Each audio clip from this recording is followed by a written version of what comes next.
우리는 지금까지 사도행전을 통해서 성령께서 교회를 세우시고 또 그 교회를 통해서 복음이 땅끝까지 확산되어 가는 그런 과정들을 보고 있습니다. 하나님이시지만 인간의 몸을 입고 이 땅에 오셔서 십자가에 죽으시고 부활 성천하셔서 그 성천하신 예수님께서 성령님으로 다시 이 땅에 오셔서 교회를 세우시고 또 그분의 몸된 교회를 통해서 온 세상 만민을 구원하는 이 역사를, 이 하나님의 구원 역사를 구속사 이렇게 부릅니다. 구속사, 하나님의 구원 역사, 구속사. 이 하나님의 구속사는 지금도 하나님의 대행자인 교회를 통해서 확장되어지고 예수님의 재림을 향하여서 나아가고 있습니다. 자, 우리가 지난주 살펴본 대로 바울이 탄 배가 파선을 해서 생각지도 못한 멜리데 섬에 3개월 머문 것은 우연이 아니었습니다.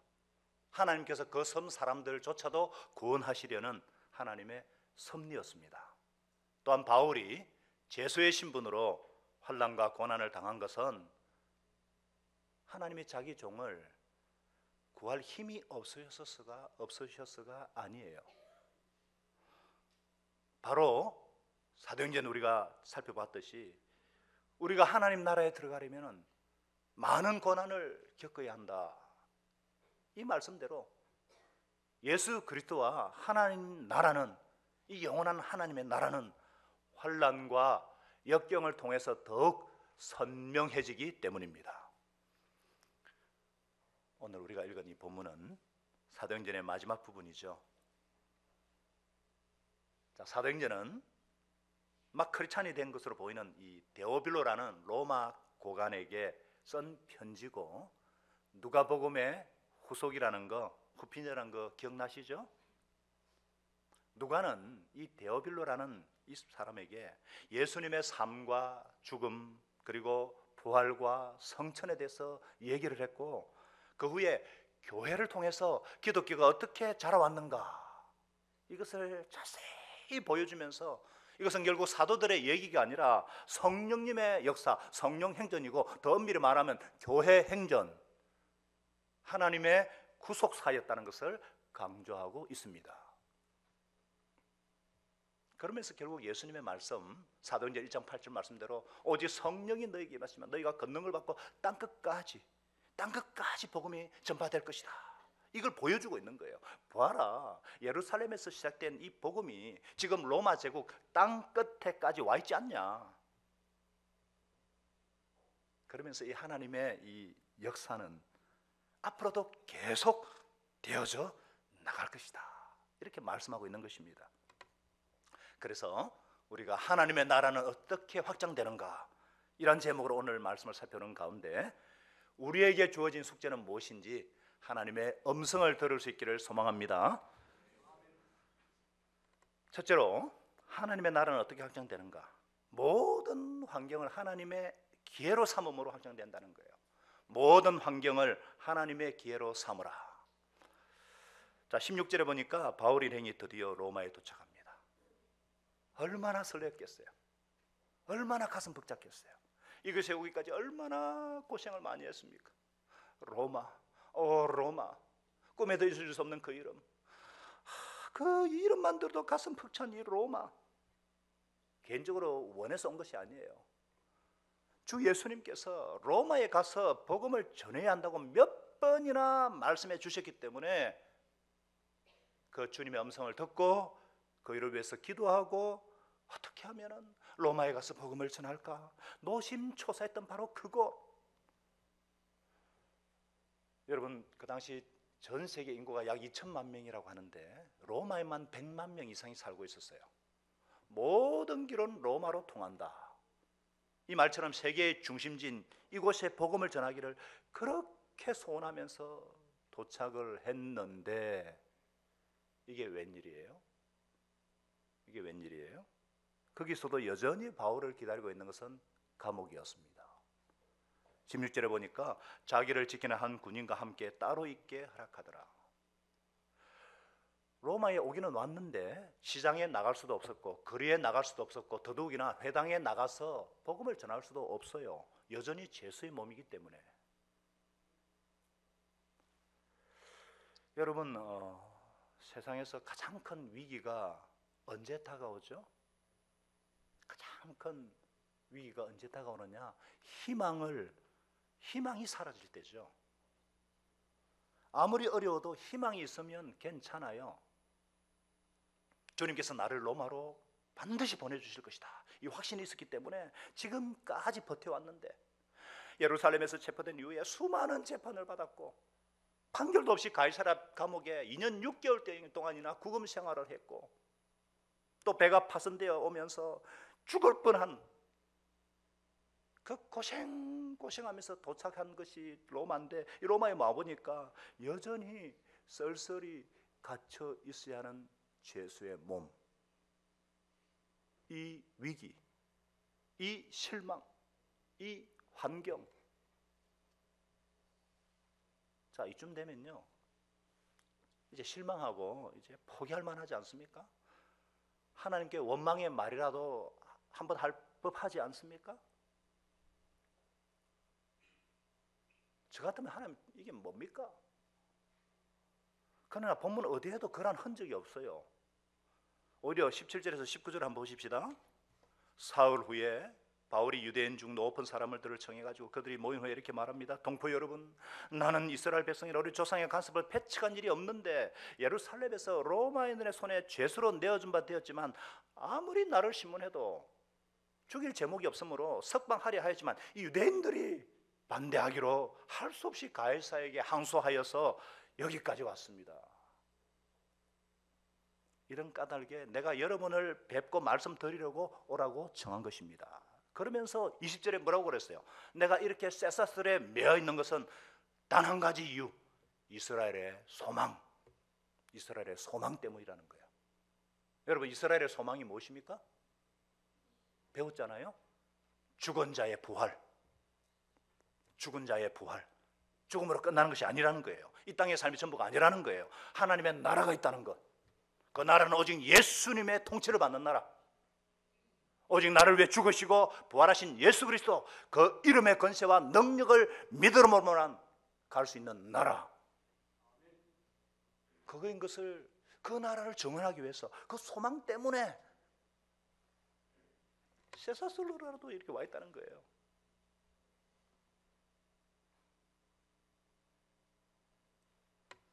여러분, 바울은요, 실망 대신에 전과 똑같이 일하고 있습니다.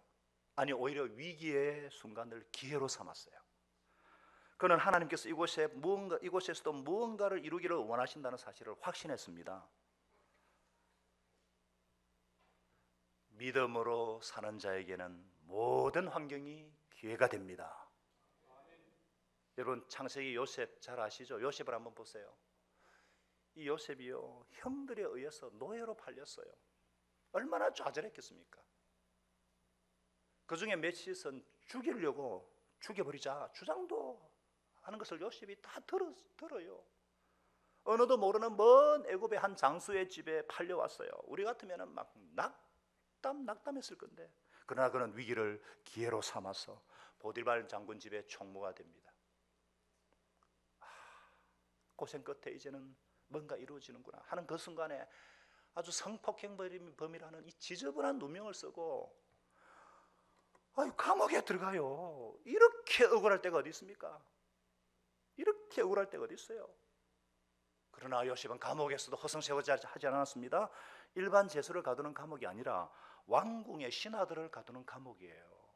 거기서 최선을 다해가지고 결국은 총리가 되잖아요. 그는 이런 모든 경험들 때문에 애굽의 총리가 되어서 강대국을 능수능란하게 다스리는 최고의 훌륭한 총리, 무엇보다도 기근으로부터 온 세상 만민을 구원하는, 생명을 살리는 생명의 부양자가 된 줄로 믿습니다. 하나님께는 실패가 없습니다. 하나님께는 실패가 없습니다. 선하신 하나님, 가장 가장 좋은 길로 나를 인도하신 하나님, 그 하나님을 요셉은 믿었던 것입니다. 바울도 그랬습니다. 여러분, 거리에도 나갈 수도 없었고요, 시장에도 나갈 수 없었는데 한 가지 아이디어가 탁 떠올랐어요. 바울이 갇힌 것은 좀 특이했습니다. 그가 사비로 전세를 내어서 살 수 있도록 허락이 돼요. 30절에 보니까 로마의 셋집에서, 전셋집에서 2년을 머물면서 복음을 전했다고 증언하고 있어요. 이것이 어떻게 가능했는가? 어떻게 가능했을까? 여러분, 배가 파손되었을 때 이 백부장과 로마 군인들이 사도 바울을 얼마나 존경했겠어요. 저분이 아니었으면 우리가 다 죽은 목숨이었다. 그래가지고 로마 정예부대와 이 백부장 이달리아다 부대는 최고 정예부대거든요. 이 사람이요, 이들이요, 정부에다가 탄원서를 냈겠죠. 이 사람은 위험한 죄수가 아니다. 판결 재판 받기 전까지 특별 대우해 주시오. 그 특별 대우는 자기 돈으로 28평 아파트를 사놓고 거기에서 살 수 있는 가택연금, 아파트를 나갈 수는 없지만 원하는 사람은 누구든지 만날 수 있도록 해준 거예요. 할렐루야. 여러분, 하나님께서 로마의 셋집에서 매일 목장 모임을 열도록 길을 열어주신 거예요. 이곳에서 자기에 오는 사람들 다 영접하고 복음을 전합니다. 오전 9시부터 5시까지 8시간 동안 낮에는 전도를 해요. 저녁에는 뭐 했겠어요? 밤에는 뭐 했겠어요? 목회 일기를 썼겠죠. 적는 자가 생존합니다. 적자 생존의 원리대로 목회 일기를 썼겠죠. 그것이 바로 우리가 읽고 있는 옥존 서신들이에요. 에베소서, 골로새서, 빌립보서, 빌레몬서, 이게 이때 쓴 거예요. 여러분, 에베소서 우리가 잘 아는 말씀이 아니죠. 6장에 14절부터 17절을 보세요. 뭐라 그랬어요? 그런즉 서서 진리의 허리띠를 띠고 의의 흉배를 붙이고 평안의 복음의 신을 신고 믿음의 방패를 가지고 구원의 투구를 쓰고 성령의 검 하나님의 말씀을 가지라. 이게 어디서 나오느냐? 자기를 호위 옆에 있는 이 로마 근위대, 친위대가 보니까 투구를 쓰고요, 칼을 차고 방패를 튼 이 로마의 이 병정을 자세히 보니까, 하나님의 눈으로, 믿음의 눈으로 보니까 이게 로마 복장, 군인의 복장이 그냥 복장이 아니에요. 그 당시 최고의 완전 군장이거든요. 딱 앞에 방패를 탁 세우고 투구 쓰고 딱 이 로마 군병의 모습. 어떻게 하면 내 사랑하는 교인들, 제자들이 사탄의 공격에도 믿음으로 승리하고 이 세상을 승리할 수 있을까? 늘 고민하고 늘 기도하다 보니까 군병의 복장이 눈에 들어온 거예요. 바로 저거다. 우리에게는 구원의 투가 필요하구나, 믿음의 방패가 필요하구나, 성령의 검이 필요하구나. 그래서 에베소 교인들에게 이 로마의 감옥에서 에베소서를 써서 보냈던 것입니다. 빌립보서가 그래서 나왔고, 골로새서가 그래서 나왔고, 빌레몬서, 이것을 우리는 옥중의 서신, 쓴 서신이다, 옥중 서신이라 부릅니다. 만일 바울이 자유의 몸이 되어가지고 로마에 들어왔다면, 그래서 아침에도 저녁에도 전도하다가 이 세상을 떠났다면 우리에게 이 옥중 서신은 없을 거예요. 얼마나 많은 사람들이 이 서신서를 읽고 위로를 받고 구원을 받았습니까? 저만 하더라도요, 빌립보서 3장 10절 11절 말씀으로 부활하신 예수님을 인격적으로 만났어요. 내가 그리스도와 그 부활의 권능과 그 고난의 참여함을 알려하여 어찌든지 죽은 자 가운데서 부활에 이르려 하노니. 어떤 상황에서 항상 기뻐하라. 기쁨의 서신이잖아요. 감옥에서 그는 외로웠습니다. 비록 제한적이지만 낮에 사람을 만나고 밤에는 너무너무 답답했어요. 그러나 그는 그 감옥의 한계, 그 밤의 위기조차 기회로 삼았던 것입니다. 사랑하는 여러분, 믿음으로 사는 자는 세월을 허송하지 않습니다. 믿음으로 사는 자는 위기를 기회로 삼습니다. 비록 감옥에 갇힌 몸일지라도, 심지어 파선을 당했다 할지라도, 질병과 자녀의 탈선과 사업의 흔들림과 형제가 준 마음의 상처와 갈등조차도 믿음으로 사는 자에게는 그것이 기회가 될 수 있다는 사실을 믿으시기 바랍니다.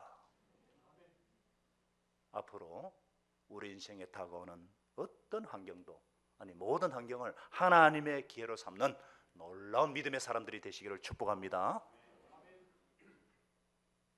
자, 두 번째, 하나님 나라는 어떻게 확장되는가?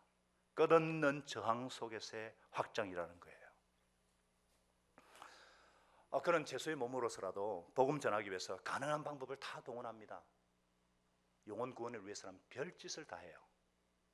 우리 23절을 한번 같이 읽어볼까요? 23절을 시작. 그들이 날짜를 정하고 그가 유숙하는 집에 많이 오니 바울이 아침부터 저녁까지 강론하여 하나님의 나라를 정언하고 모세 율법과 선지자의 말을 가지고 예수에 대하여 권하노라. 내가 있는 곳에서 무엇을 할 수 있을까? 막 고민하고 기도하다 보니까 면회가 허용되는 것을 알고 스케줄을 짜요. 사람들이 면회 오니까 1시간도 소비하지 않고 9시부터 5시까지 효과적으로 가르쳐요. 그는 거기 오는 사람들에게 첫째 강론을 합니다. 둘째 정언을 해요. 셋째 권합니다. 강론은 뭐냐면요, 하나님의 말씀을 설명해 주는 거예요. 정언, 전도는 뭐냐? 살살 설명하는 것이 아니라 어떨 때는 탁상을 치기도 하면서 하나님의 말씀을 강하게 선포하는 겁니다. 죄수의 몸인 나도 이렇게 사는데 당신들 그렇게 살아서 되겠습니까? 외친 거예요.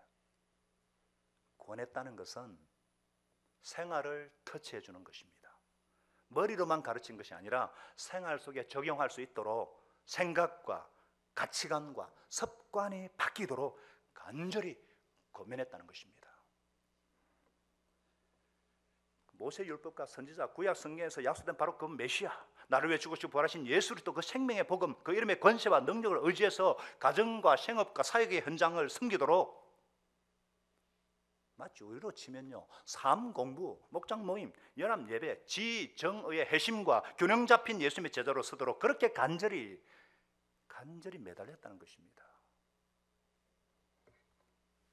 자, 이렇게 감옥에서조차도 수많은 사람들에게 건면하고 전도한 결과가 무엇일까요?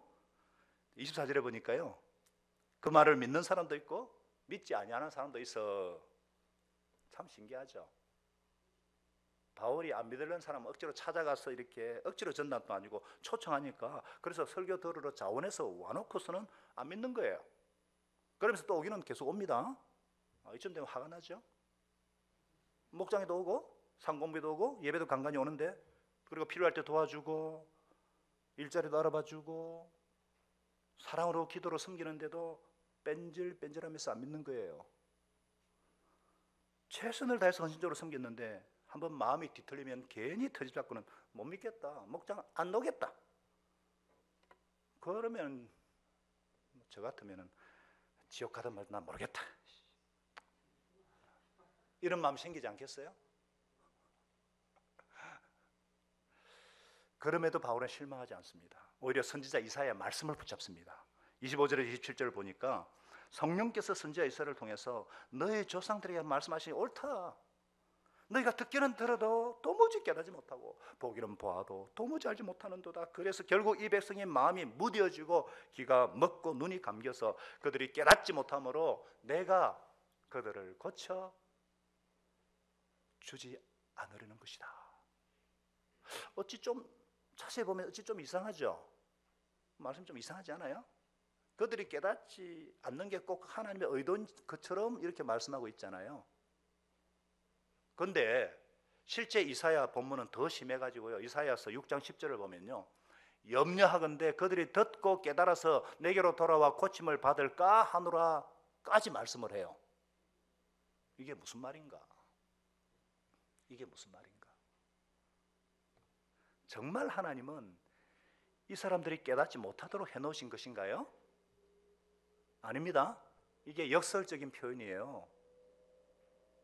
역설적인 표현이라서 그래요. 사실 이 말씀은 이미 심판을 선언한 후에 하신 말씀이기 때문에 그래요. 이사야서를 전체를 보시면은 이미 심판을 선언한 후에 이스라엘의 죄, 인간의 죄악, 열방의 죄가 극에 달했고 심판을 결정하실 정도로 극에 달했기 때문에 복음을 받아들이지 않을 것이라는 것은 당연하다.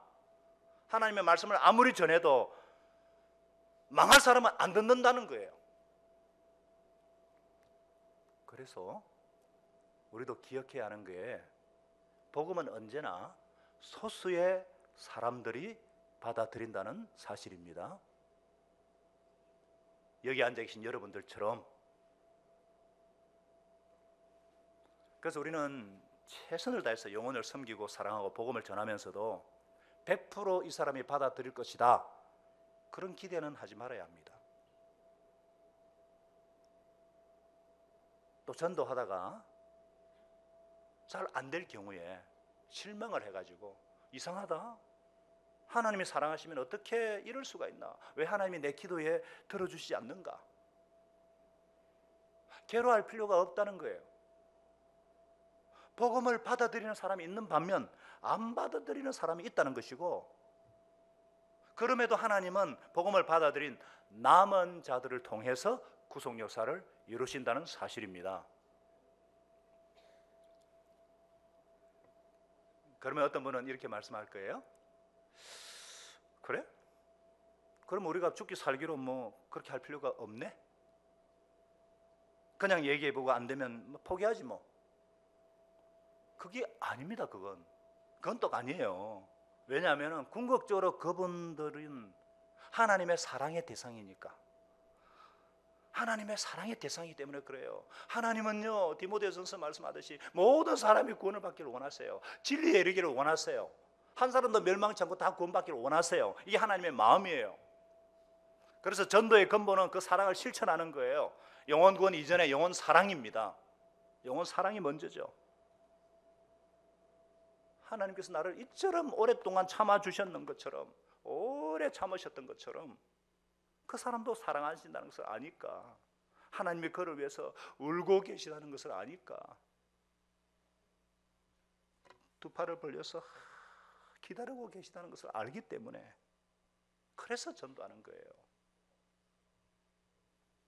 주님의 마음으로 하는 거예요. 사랑은 어떤 목적이 전제로 되면 안 되죠. 이 사람이 받아들이니까 사랑해주고, 내 말을 들으니까 사랑해주고, 이 사람이 거절하는 걸 보니까 구원받을 대상이 아니다, 그러니까 사랑해줄 필요가 없어, 그건 아니죠.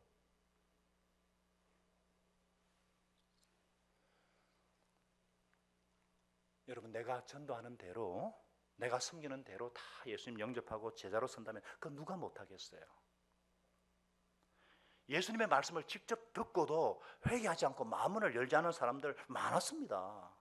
하나님의 아들이 그렇게도 많았고, 심지어 홍해가 갈라지고 수십 년 동안 엄청난 표적과 기적을 체험하고도 하나님을 10번이나 시험하는 자들이 있었다고 성경은 말하고 있어요. 하물며 우리 시대이겠습니까? 우리 시대이겠어요? 믿지 않는 사람이 있는 건 너무 당연합니다. 저항이 있는 건 너무 당연한 것입니다. 성경적인 신약교 회복 만만치 않습니다. 영혼 구원은 치열한 영적인 싸움입니다. 마귀가 가장 싫어하는 일입니다. 오해와 자존심 상하는 일, 내 자아가 부서지는 끊임없는 자기 부인과 십자가를 지는 삶입니다.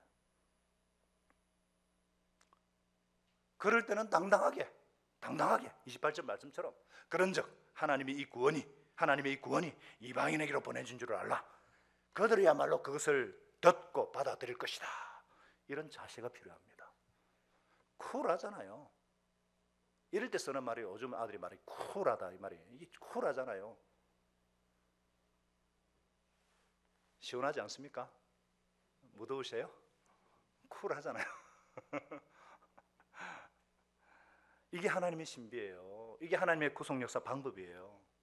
이스라엘 백성의 불신앙과 거절로 인해 가지고 이방인에게로 넘어와서 우리에게까지 복음이 오게 된 것입니다. 할렐루야. 그렇기 때문에 우리는 다만 바울처럼 있는 곳에서 최선을 다하는 것입니다. 뭐라고요? 있는 곳에서 최선을 다하는 자세가 중요합니다.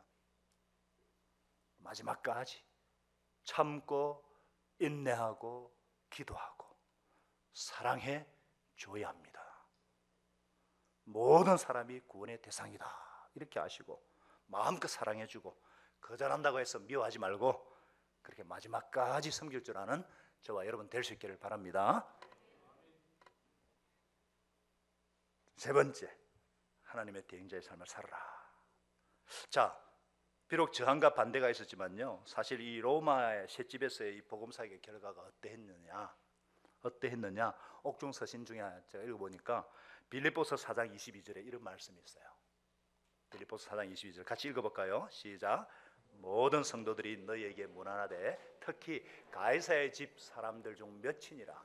이 가이사가 시저예요. 황제 집안 몇 사람들이 빌립보 교인들에게 왜 문안을 하는가? 문안 인사를 하는가?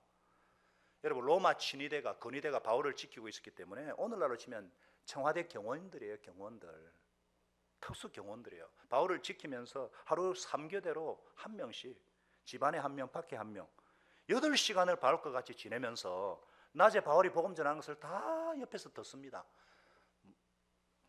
무표정 표정으로 다 목에 힘을 주고 다 있는 척하지만 귀는 다 열어놓고 바울에게 가 있어요.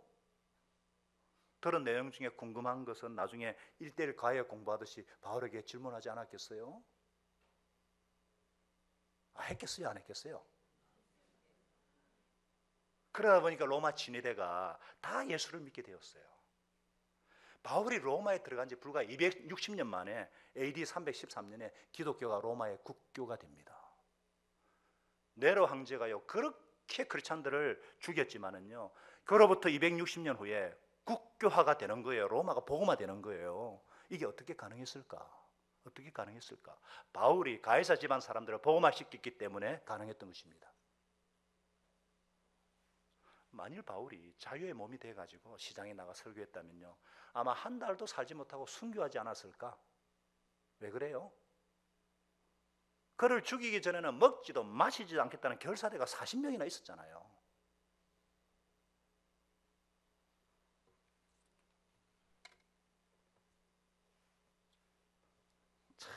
바울이 감옥에 갇혀 있었기 때문에 가이사 집안들이 다 예수 믿고 로마 전체가 기독교화가 될 수 있었다면 이게 하나님의 섭리고 이게 형통이 아니고 무엇이겠습니까?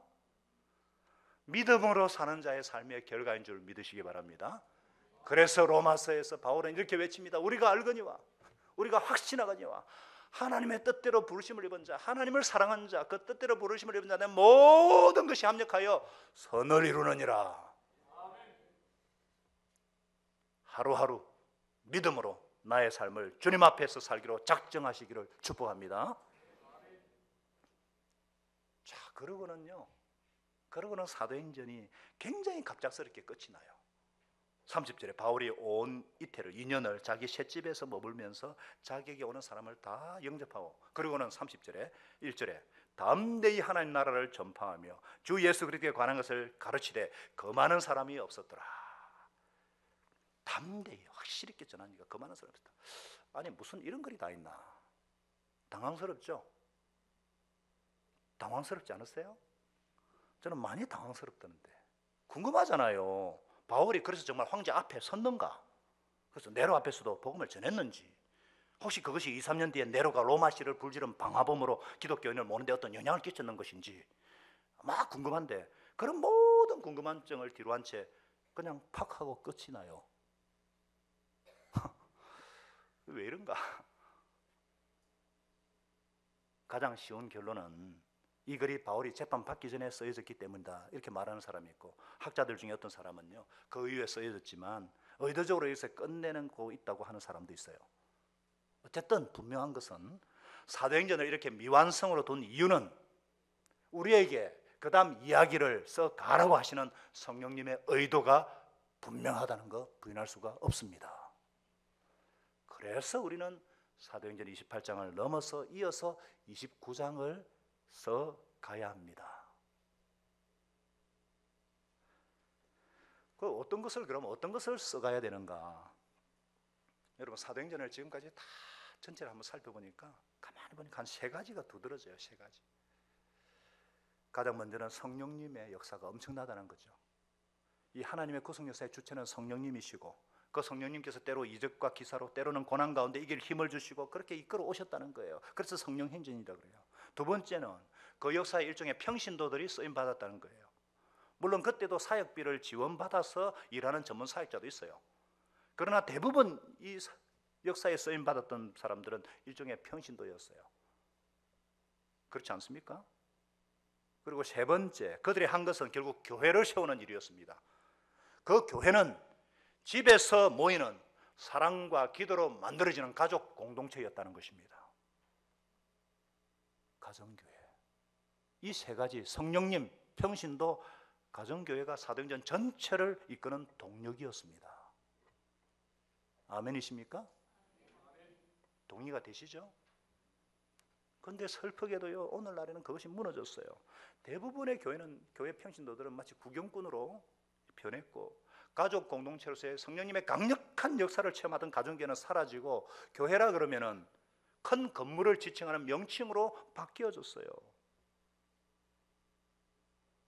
무엇보다도 더 안타까운 것은 이 교회 역사를 이끌어 가시던 역사 주체로서의 성령님은 사라지고, 지금도 성령 그러면은 나를 위로해 주시는 분, 따스한 성령님, 또 내가 사용하는 능력 정도로 그냥 전락해 버린 거예요. 성령님은 제자 삼도록 하기 위해서 교회지에 부어주셨지, 초대교회 능력이 사라져버린 이 현 상황에서 우리가 이것을 회복시키고 구속사를 이어서 써 가야 한다는 것입니다. 가정교회를 세워간다는 것은, 신약교회를 세워간다는 것은, 목장 모임을 이룬다는 것은 바로 사도행전을 이어서 쓰는 일입니다. 성령님께서 사도행전 28장 이후로 어느 시점에선가 힘을 잃은 이런 성도와 이런 교회들을 바로 세우는 일을, 다시 회복하는 일을 우리에게 맡기고 있는 것입니다. 너무 중요한 일이에요. 너무 중요한 일이에요. 그래서 여러분들이 많은 대가를 지불하고 희생을 치르고 세미나에 오셨고, 또 우리가 이 대가를 지불하고 섬기잖아요. 그래서 여러분, 신약교회 회복은 우리 모두의 소명이어야 될 줄로 믿습니다. 그리고 특별히 우리는 예수 그리스도의 영이신 이 성령님, 이 성령님께 그분의 자리를 돌려드려야 돼요. 그분께 자리를 돌려드려야 돼요. 사도행전의 성령님은 단순히 우리를 위로하시는 분이 아니에요. 그분은 역사의 주체이십니다. 내 삶을 이끌어 가실 뿐만 아니라 교회를 이끄시고 세계 선교를 이끌어 가시는 주체이십니다. 그런데 우리가 너무 내 의지로, 내 힘으로 살려고 하다 보니까 그분의 자리를 벌써 뺏어버리지는 않았는지.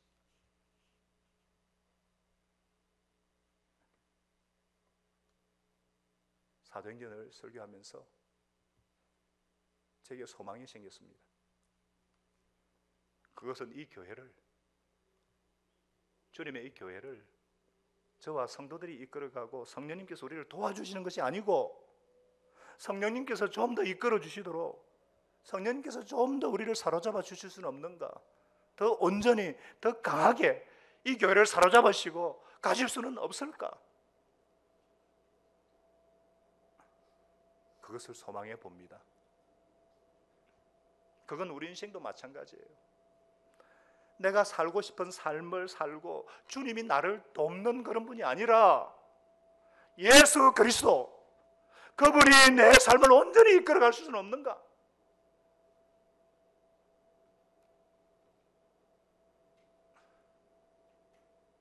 그것은 완전한 항복에 있기 때문에 온전한 순종에 있을 텐데,